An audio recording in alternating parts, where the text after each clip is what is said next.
Adjectives have this kind of hidden superpower. They do way more than just describe things. They rank them, they measure them, they compare them.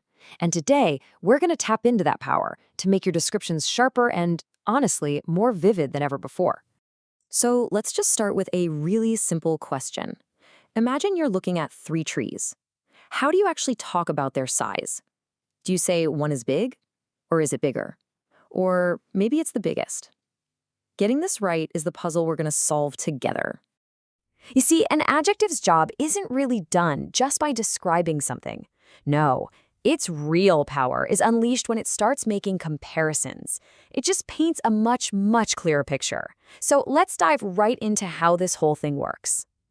The secret, it turns out, is in something called the degrees of comparison. There are 3 of them.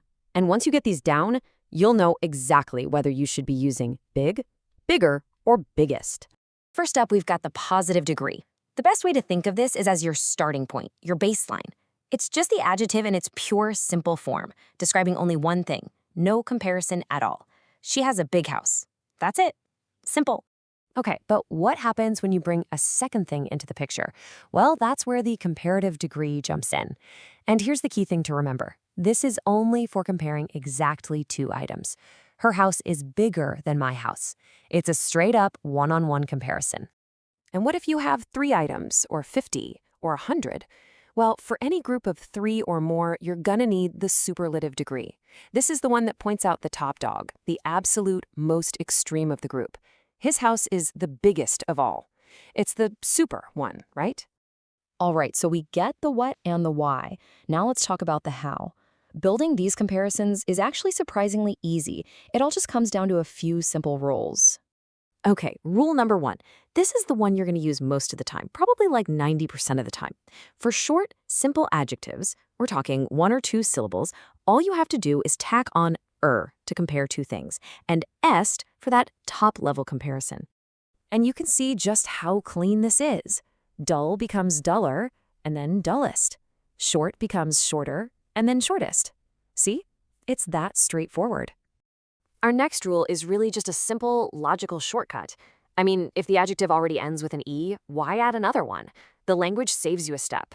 You just add an R for the comparative, or an est for the superlative. So just take the word large, for example. It's already got that E at the end, so it simply becomes larger and largest. Easy, right?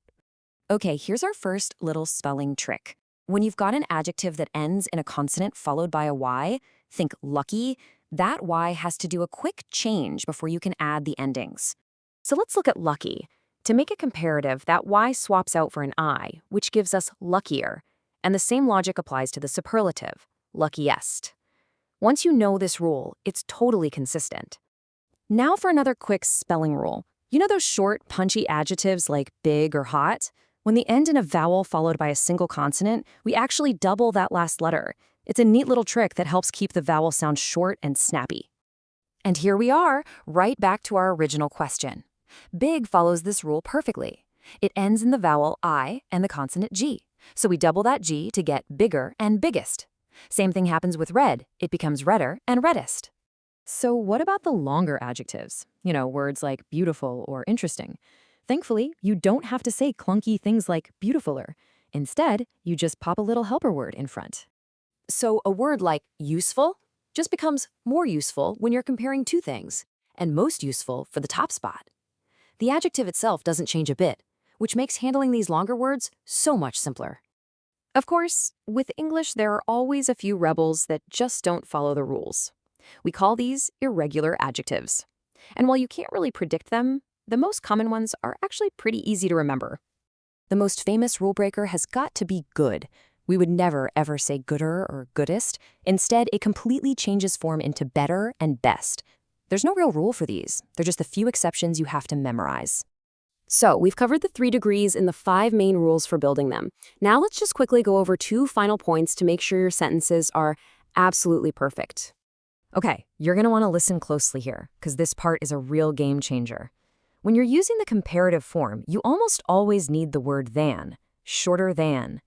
And for the superlative, you've pretty much always got to use the right before it, the shortest. Seriously, think of these words as the essential glue for your comparisons. So to wrap it all up nice and neat, just remember the 3 degrees: positive, comparative, superlative. Most words follow a super simple pattern. You either add an ending or you add a helper word. And finally, just keep an eye out for those few common rule breakers like good, better, best. And that's really all there is to it. You now have all the tools to make your descriptions way more precise and powerful. So I'll just leave you with this question.